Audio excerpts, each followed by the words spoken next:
graça maravilhosa, superabundante graça, graça espetacular, graça sobrenatural. Nós bendizemos Teu nome em louvor, bendizemos o Teu nome em gratidão, reconhecendo as bênçãos e o favor do Senhor sobre nós. Nós estamos alegres, contentes, pelo suprimento em todas as áreas. E hoje, especialmente, queremos bendizer ao Senhor pela vida do David. Obrigado, Pai. Semanas últimas, nós temos buscado a face do Senhor em súplica, em oração, clamando pela vida do David, e o Senhor ouviu as nossas orações. Nós te louvamos, te bendizemos, agradecemos, porque reconhecemos que foi a bondosa mão do Senhor quem manteve o David vivo e o trouxe de volta da UTI, e hoje ele está em alta da UTI. Nós bendizemos ao Senhor, reconhecemos o teu favor sobre a vida da família de Alain e continuamos suplicando ao Senhor que o Senhor continue o abençoando, mantendo e preservando e trazendo-o para perto do Senhor cada vez mais. Que ele possa desejar, acima de tudo, ter a certeza de que essa graça do Senhor é quem esteve presente sobre ele e o preservou. Pai, nós queremos trazer também as nossas súplicas ao Senhor e queremos rogar pela Igreja Batista do Jardim das Indústrias aqui em Jacareí, a IBAGE, pastoreada pelo pastor Wanderson. Pedimos que o Senhor abençoe aqueles irmãos, que o Senhor se faça presente na vida deles, na vida de piedade deles, e que eles sejam uma comunidade, que seja um testemunho vivo do amor e da obra do Senhor. Abençoe Wanderson e Heloísa na direção daquele trabalho, abençoe os irmãos todos ali presentes, abençoe a igreja mãe deles, a IBAGE de São José, que tem feito e conduzido esse trabalho, que eles possam ser bem-sucedidos também na obra deles aqui, e que o Senhor possa também trazer ali muitas pessoas para conhecer a Jesus Cristo. Nós queremos rogar pelo ministério Alcançando e Equipando, que tem feito um trabalho tão fundamental de treinamento de liderança no Brasil e em outros lugares do mundo. Nós agradecemos pela vida desses irmãos que estão indo a lugares inóspitos, lugares onde ninguém mais quer ir, lugares afastados, sem condição de infraestrutura, sem desenvolvimento, mas eles, movidos pela sabedoria do Senhor e pelo desejo de ver a glória do Senhor nesses lugares também, eles têm investido nesses lugares, investido em treinamento de liderança local, plantadores de igrejas, pastores, para que o teu nome seja engrandecido. Abençoa, Pai, pastor Alex, pastor Brian, todos os representantes, pastor Robertson, que dirige esse ministério, que eles sejam instrumentos do Senhor também, para a glória do Senhor, para que a glória do Senhor seja conhecida. Nós rogamos também pelo momento que teremos agora de instrução na Tua Palavra. Nós reconhecemos que a Escritura Sagrada é a voz do Senhor, é a revelação do Senhor para nós, que mostra para nós aquilo que nenhuma outra revelação pode mostrar. Aquilo que o sol não pode nos dizer, a lua, as estrelas, as nuvens, a chuva, os rios, os mares, os animais. Nenhum elemento na criação pode nos dar a revelação que nós conhecemos aqui na Escritura Sagrada. E nela nós conhecemos a nós mesmos também. Além de conhecer ao Senhor, nós podemos ter uma noção real, precisa de quem nós somos. E por isso nós rogamos, suplicamos agora, que nós possamos ter os nossos olhos abertos para perceber mais e mais sobre quem somos nós e as nossas necessidades reais. E perceber mais e mais quem o Senhor é e aquilo que o Senhor faz por nós. Abençoa esse momento agora, que a Tua palavra seja colocada no coração de cada um aqui, que o Teu Santo Espírito trabalhe em nosso meio, para nos convencer de que a Escritura tem algo a nos dizer e que nós estejamos então dispostos a ouvir a voz do Senhor. Ilumina-nos, é a nossa oração no nome santo de Jesus. Amém. Abra sua Bíblia em Marcos, capítulo 7. Nós vamos dar continuidade à exposição do Evangelho segundo Marcos.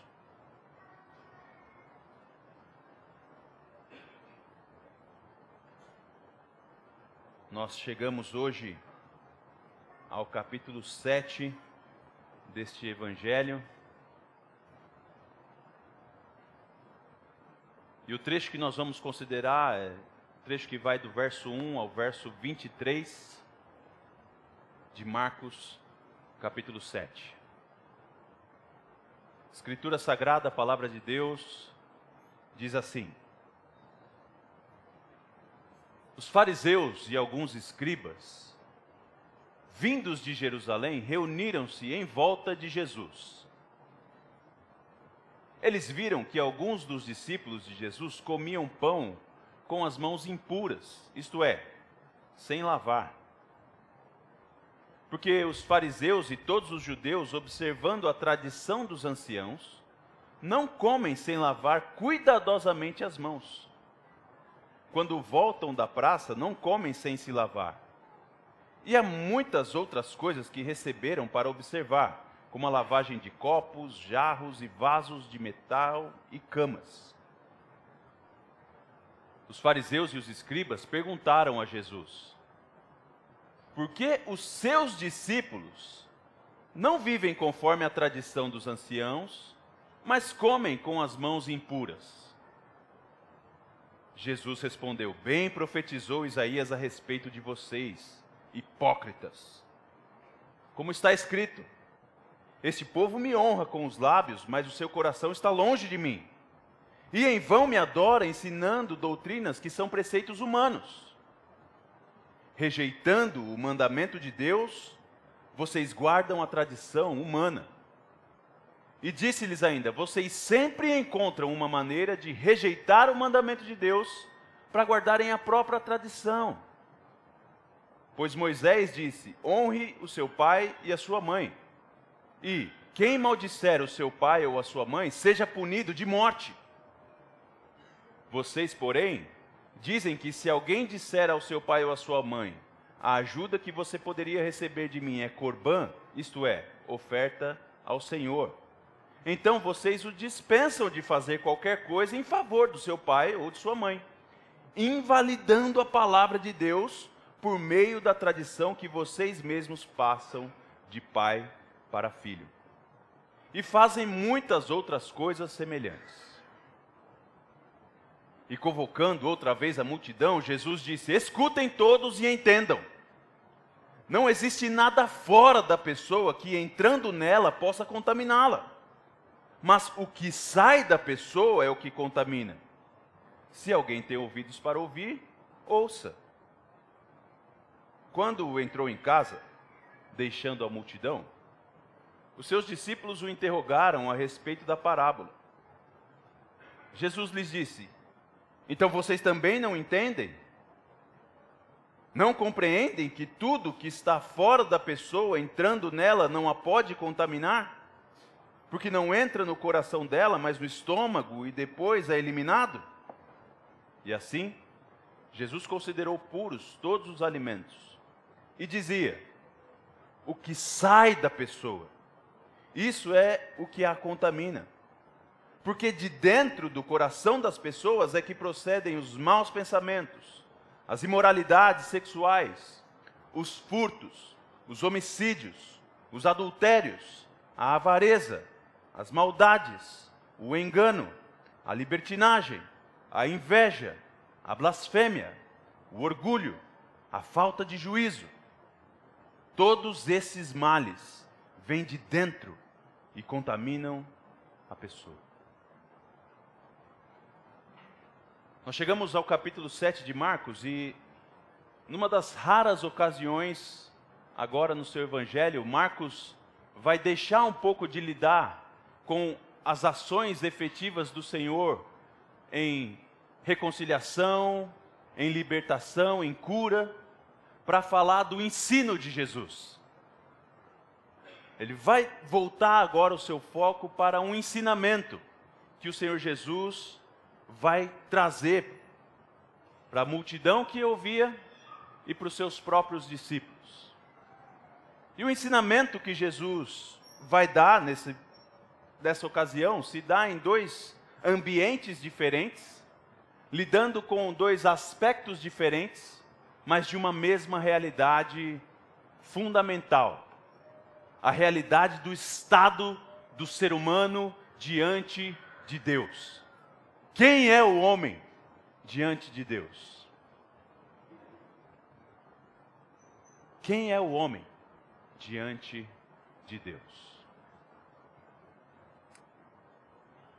Marcos começa mostrando para a gente, contando para a gente, que alguns fariseus e alguns escribas fizeram uma viagem, saindo de Jerusalém e indo para Galiléia, provavelmente para Cafarnaum, cidade onde o Senhor Jesus era instalado e vivia com os seus discípulos. Uma distância aí de 200 quilômetros aproximadamente, no trajeto que esses homens fazem para inquirir o Senhor Jesus, para ver o ministério dele e para analisar e também provavelmente para julgar o Senhor Jesus, como a gente pode observar nasquelas questões. E Marcos vai dizer que eles vêm ao Senhor Jesus com uma questão em mente.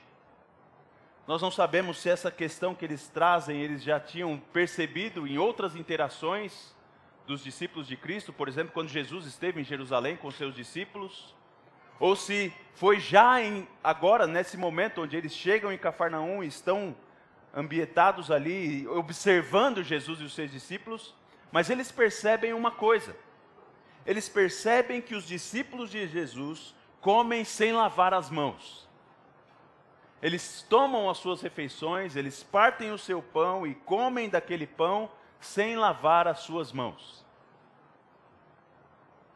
E eles então se preocupam com isso e vão questionar Jesus a esse respeito.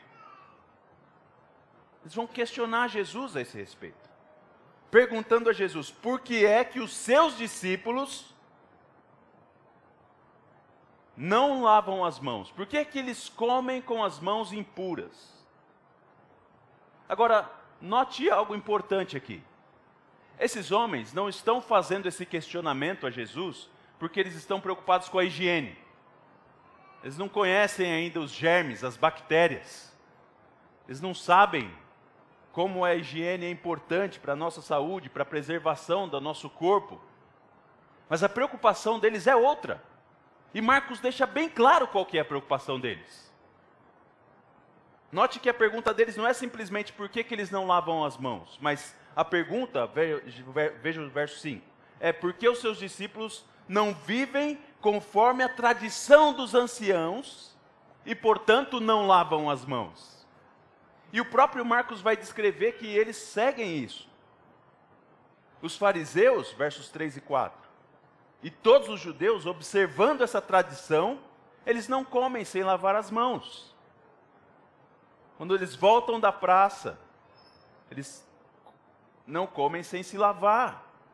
E há muitas outras coisas que eles receberam para observar, como a lavagem de copos, de jarros e vasos de metal e camas. Essa tradição que Marcos está contando para a gente aqui, revelando para a gente que os fariseus seguiam, não é necessariamente, aliás, não tem nada a ver com a lei do Senhor, que estabelecia a lavagem do sacerdote antes de entrar no Santos dos Santos, mas era uma tradição que os judeus criaram e que foi compilada num livro chamado Mishnah. Anteriormente ela era uma tradição oral, conhecida como Halaká, e os judeus ensinavam então uma série de lavagens que precisavam ser feitas para a purificação. E dentre essas muitas tradições orais, né, elas foram reunidas num livro chamado Mishnah por volta de 300 a.C. E 25% do Mishnah era quase que dedicado, aliás, 25% do Mishnah era totalmente dedicado a essas lavagens purificadoras. Na intenção, então, de dizer que a água tinha poder, capacidade de lavar o homem, purificar o homem diante de Deus. E eles têm isso como verdade. Eles aceitam essa realidade. Essa tradição humana é colocada diante deles. Eles a receberam como judeus, como seguidores da tradição judaica, da linhagem judaica. Eles observam, recebem isso e obedecem. E quando eles veem que os discípulos de Jesus não seguem aquela tradição, eles ficam intrigados, ficam perturbados e vão questionar Jesus. Por que é que os seus discípulos, sendo eles também judeus, não cumprem as tradições dos anciãos?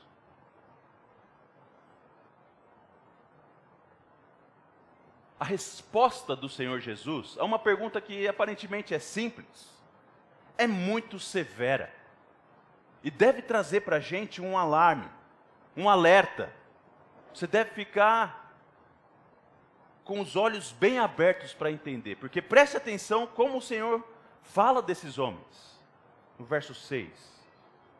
Bem profetizou Isaías a respeito de vocês, hipócritas. Hipócritas. Como está escrito, este povo me honra com os lábios, mas o seu coração está longe de mim. Em vão me adoram, ensinando doutrinas que são preceitos humanos. E o Senhor Jesus então vai com toda a força para cima desses fariseus, com todo vigor e energia para acusá-los de hipocrisia, para acusá-los de serem falsos religiosos, de viverem uma religiosidade que era externa, ou seja, dos lábios para fora, da boca para fora, mas que o seu coração, na verdade, não tinha nenhum interesse nas coisas de Deus. Nenhum interesse nas coisas de Deus. E por que que Jesus vai com tanta força para cima dos fariseus? Por que é que Jesus faz isso? O Senhor explica, Marcos explica, e ele vai dizer então que Jesus repreende esses homens, porque eles se mostram como preocupados com a sua purificação, eles se mostram preocupados com os ritos e com os mandamentos, com a tradição, mas na verdade eles não estão nem aí para o mandamento do Senhor e para a lei do Senhor real. Enquanto eles têm todo o vigor de se preocupar com a tradição judaica, a tradição dos anciãos, ao mesmo tempo que eles estão preocupados em se lavar, em sempre lavar bem as mãos, eles dão sempre um jeitinho de negar o mandamento de Deus e a lei de Deus. E o exemplo que Jesus usa é muito significativo. Porque Jesus vai dizer, vocês são fogo, né? Vocês são fogo. Há um mandamento explícito na lei do Senhor, dizendo, honra o teu pai e a tua mãe. Moisés foi claro ao dizer que aquele que desonra, aquele que maldisser o seu pai ou a sua mãe, seja punido de morte. Essa é a lei clara do Senhor. Esse é o mandamento óbvio do Senhor, escrito pelo próprio Deus nas pedras. Deus disse isso. Mas vocês, espertinhos, porque são mesquinhos, porque são avarentos, e não querendo suprir as necessidades dos seus pais, aquilo que você poderia dispor para o cuidado do seu pai, você diz que é corbã, ou seja, dedicado exclusivamente a Deus. Essa dedicação era uma dedicação legítima e instituída pelo próprio Deus. Os judeus poderiam fazer essa dedicação. Se você tinha bens, você tinha propriedades, você tinha o direito de dedicá-la ao Senhor. E nesse sentido, quando você fazia essa dedicação, você não poderia dar aquilo para mais ninguém, porque pertencia somente a Deus. E esses judeus, então, sabendo disso, eles utilizavam desse elemento para serem mesquinhos, para serem avarentos. Porque quando eles faziam corbã, não necessariamente eles precisavam levar as suas posses e as suas propriedades para o templo e entregar na mão do sacerdote. Eles poderiam viver ainda nas suas propriedades e poderiam ainda ter em si ou nas suas casas as suas posses. Ou seja, eles continuariam usufruindo de tudo sem precisar dividir com ninguém. E Jesus então rasga o verbo com eles. Você vem me falar de lavagem de mãos, como se isso demonstrasse o mandamento do Senhor, mas você não está nem aí para o mandamento do Senhor. Há um mandamento explícito para cuidar dos pais, honrar o pai e a mãe, e você finge que isso não tem nada a ver com você, ao dizer que fez a dedicação dos seus bens para Deus. E só Deus então é que pode receber os seus bens. Por isso Jesus é tão claro em dizer: vocês são hipócritas. Vocês são santos do pau oco. Falsos religiosos. Vocês me honram da boca para fora, mas o coração de vocês está muito longe de Deus.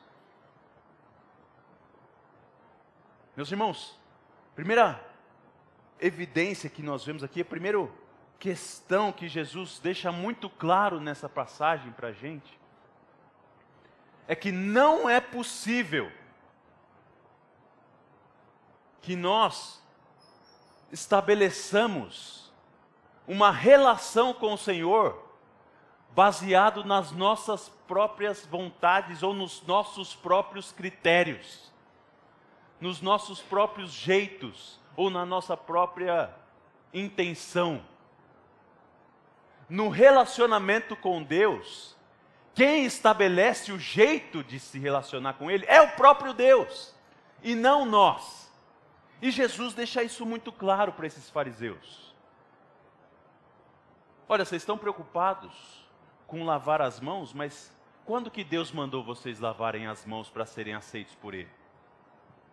Vocês estão preocupados em voltar da praça e ficar tomando banho para poder comer o seu pão?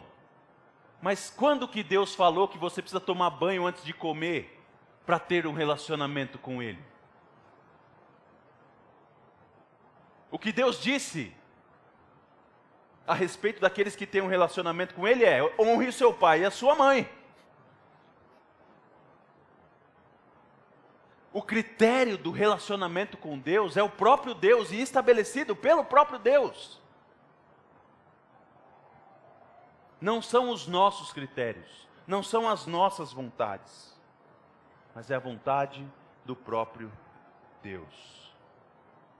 Meus queridos, eu não sei se você já parou para reparar uma coisa, observar uma coisa, mas todo homem, ele tem essa necessidade, essa busca intensa de parecer ser alguém que é bonzinho.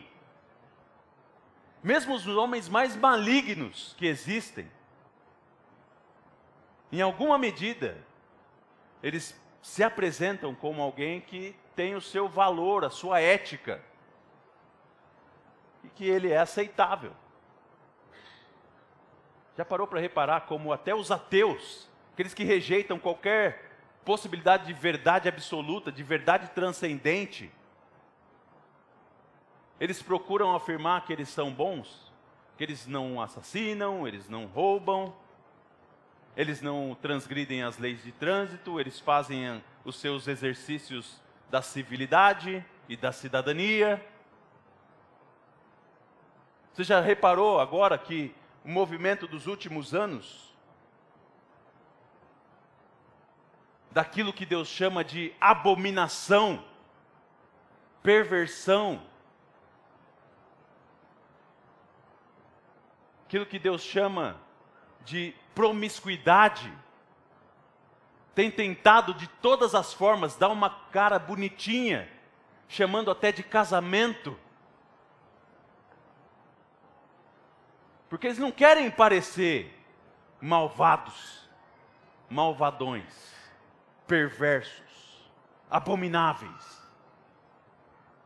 Por isso, constantemente o ser humano estabelece os seus próprios critérios daquilo que é bom e daquilo que é mal, de acordo com aquilo que ele consegue fazer, de acordo com aquilo que ele consegue realizar, e de acordo com aquilo que o seu coração quer fazer ou quer realizar. Mas a verdade é que o critério de um relacionamento para dizer o que é bom e o que é mal é estabelecido pelo próprio Deus. É o Criador do universo que diz o que é bom e o que é mal. Não é você e não sou eu. É o Deus Pai, Filho e Espírito, que trouxe as coisas à existência, que define o que é mal e o que é bom. E por isso é Ele quem estabelece o critério de relacionamento.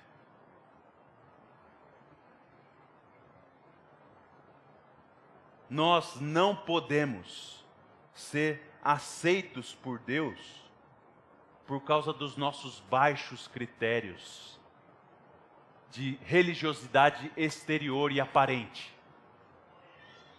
Não há como ser aceito por Deus nos critérios capengas humanos.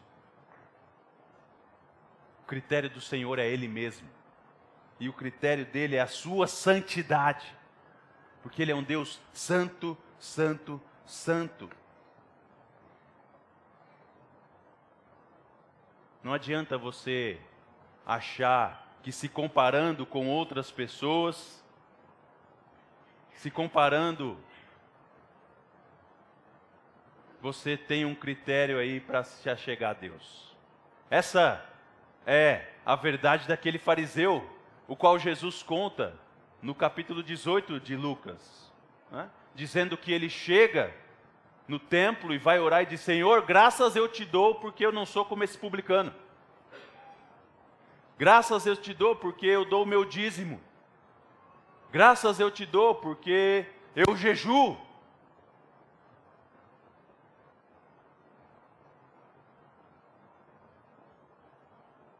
E o Senhor Jesus vai dizer que aquele homem não foi justificado.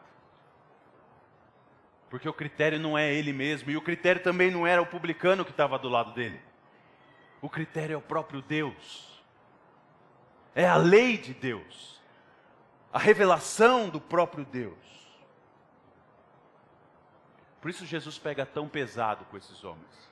Porque eles anulam a lei de Deus e estabelecem os seus próprios critérios de aceitação e de salvação. Jesus vai dizer: não, isso é hipocrisia. Isso é hipocrisia, isso é uma religiosidade do lábio para fora, da boca para fora.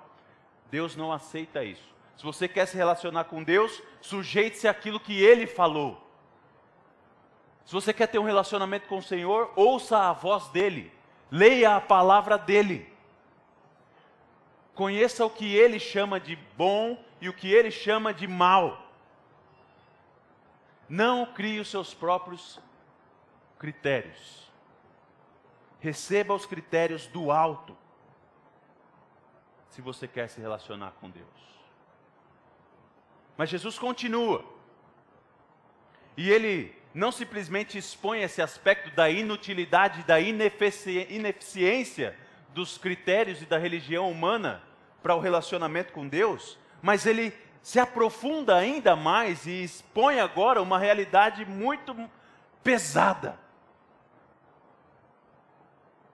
No verso 14, Marcos vai dizer que Jesus se volta agora para a multidão, não mais focando naqueles fariseus hipócritas, mas agora olhando para a multidão, ele diz o seguinte: não existe nada fora da pessoa que entrando nela possa contaminá-la. Mas o que sai da pessoa é o que a contamina. O que sai da pessoa é o que a contamina. E aí Marcos faz uma mudança de cenário. Se antes Jesus está no meio de uma multidão, é confrontado e responde severamente aos fariseus e dá uma instrução para a multidão, Marcos vai dizer que agora eles entram numa casa, Jesus e os seus discípulos. E os discípulos estão meio sem entender o que está acontecendo. E Marcos não relata isso com muitos detalhes para a gente, mas um dos discípulos, né, interrogam a respeito daquilo. Senhor, explica para a gente aí o que é que está acontecendo, o que é isso aí que está acontecendo? O que o Senhor quis dizer com aquela palavra de que não existe nada fora da pessoa que possa a contaminar? E eu fico imaginando os discípulos ali, né? Estava todo mundo sem entender nada e aquele que fez a pergunta ficou todo mundo, com aquela cara, né? Pô, você não entendeu, mas nossa, graças a Deus que ele perguntou, porque eu também não tinha entendido. E o Senhor Jesus então passa uma outra instrução. E ele vai dizer: vocês não estão entendendo, vocês não compreendem que as coisas externas não podem contaminar o homem, mas é o que já está dentro da pessoa e que sai dela que contamina. Aquilo que entra na pessoa não vai para o coração, vai para o estômago e depois é eliminado. Uma tradução melhor do que a Ara, né, que diz que vai para lugares escusos. Aquilo que você come vai para o seu estômago, é digerido e depois você elimina. Aquilo não tem a capacidade, não tem o poder de contaminar você. Pode te deixar doente. E Jesus com certeza sabia disso, porque foi Ele que criou as bactérias, os germes. Pode te deixar doente. Pode até matar você. Mas Ele não tem o poder de fazer você impuro diante de Deus. Não é a comida, não é a bebida que te deixa impuro diante de Deus. Sabe o que é impuro diante de Deus? O seu coração. É o seu coração, o coração humano natural, que é impuro. É o homem em sua natureza pecaminosa, que é impuro. Na sua natureza transgressora, na sua natureza iníqua, na sua natureza pecadora. Ele é contaminado, e é ele quem contamina. Porque é dele que sai toda a sujeira. É dele que sai as imoralidades, os maus pensamentos, os furtos, os homicídios, os adultérios, as avarezas, as maldades, o engano, a libertinagem, a inveja, a blasfêmia, o orgulho, a falta de juízo. Falta de juízo, colocada na mesma lista aí com pecados tão duros e severos. Meus irmãos, eu não sei qual é a sua ideia que você tem a respeito do ser humano. Se você tem uma ideia mais humanista, né? Mais da linha de Rousseau, que vai dizer que o homem é uma tábula rasa e ele nasce bom, e a sociedade então vai imprimindo nele os seus preceitos e os seus conceitos, e ele vai se corrompendo conforme ele vai vivendo com outros humanos corrompidos.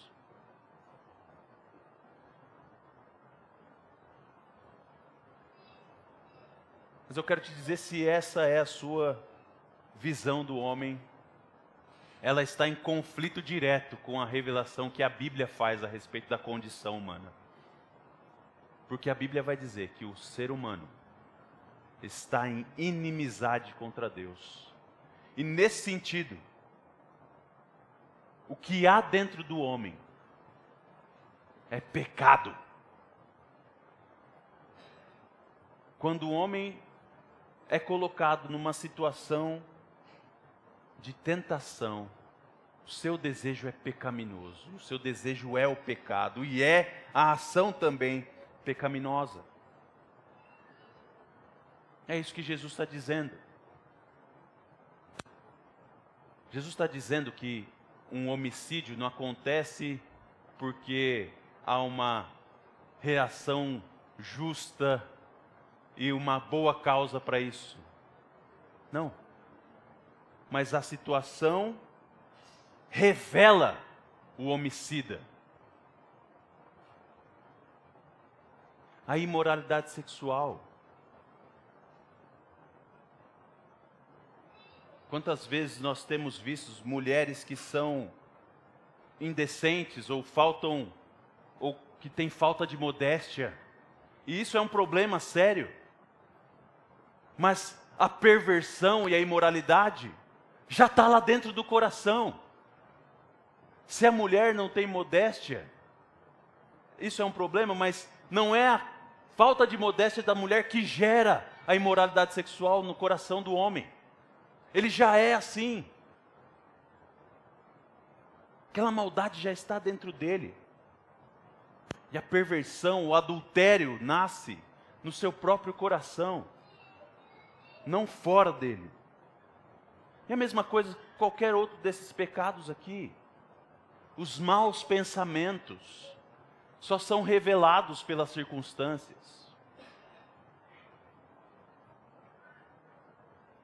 A avareza. Quando você vê alguém em necessidade e logo você cria aquela desculpa, é vagabundo, não quer trabalhar. E você anula o mandamento de Deus de ser generoso, de ser caridoso. Por causa da sua avareza, você cria um jeito de dar uma desculpa, diz é corbã. É corbã. Os males vêm de dentro do homem. O pecado está dentro do coração humano. E agora você junta essas duas informações de Jesus, irmãos, e você tem um cenário de caos total. Um cenário de completa desilusão, um cenário de completa desesperança. Porque o homem é mau. E os critérios que ele estabelece para tentar se aproximar de Deus não podem ser aceitos por Deus. E agora? E agora? Agora não adianta então você tentar criar uma religiosidade para tentar ser aceito por Deus. Porque se o homem é mau, todas as suas ações são más. Essa é uma verdade dura, mas é uma verdade que a Escritura nos mostra. Aquele bombeiro que salva uma pessoa no incêndio, por mais honroso que seja a sua atitude, se ele não faz aquilo nos motivos que o próprio Deus estabeleceu que fossem os motivos do seu coração, por incrível que pareça, aquilo é um pecado diante de Deus. Por incrível que pareça, Deus não aceita aquilo como boa obra, porque o critério não é o próprio homem, não sou eu, não é você, mas é o próprio Deus.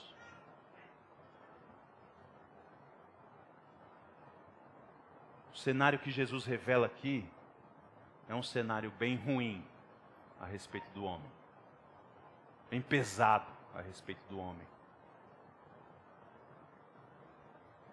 Jesus faz isso porque Ele quer que os homens saibam da sua real necessidade, que eles precisam de um Salvador, que eles precisam de alguém que os resgate.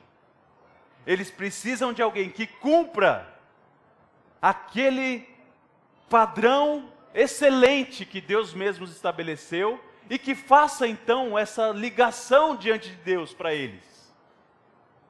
Jesus conta essa notícia para os seus discípulos, dizendo: olha, vocês são maus, e os critérios de vocês não são aceitáveis, mas saiba de uma coisa, eu sou bom, e eu cumpro os critérios que são necessários para que o ser humano seja aceito por Deus. Por isso, creia em mim. Por isso, venha a mim, me siga. Negue a você mesmo. Negue as suas possibilidades, negue a sua bondade. Reconheça a sua pecaminosidade. Reconheça o seu padrão baixo. Reconheça o que está dentro do seu coração realmente. E confesse, se arrependa e creia em mim, porque eu quero e posso salvar você. Nesse sentido, o cenário que Jesus traz aqui, a má notícia que Jesus conta, na verdade é o elemento essencial para que nós tenhamos uma visão completa e plena da graça de Deus. Porque enquanto o pecado não for amargo, já dizia um teólogo do passado, Jesus nunca será doce. Enquanto você não realizar a sua necessidade completa, plena, de que você precisa ser salvo por Jesus, você vai ainda continuar lutando com as suas lavagens, com os seus banhos e com os seus critérios podres de salvação e de relacionamento com Deus. Por isso, se humilhe diante de Deus. Se humilhe. Confesse. Se arrependa. E busque o Senhor Jesus. Confie no Senhor Jesus. Ele tem poder total, real, para salvar você. E Ele quer salvar você. Por isso Ele te conta isso. Vamos orar mais uma vez?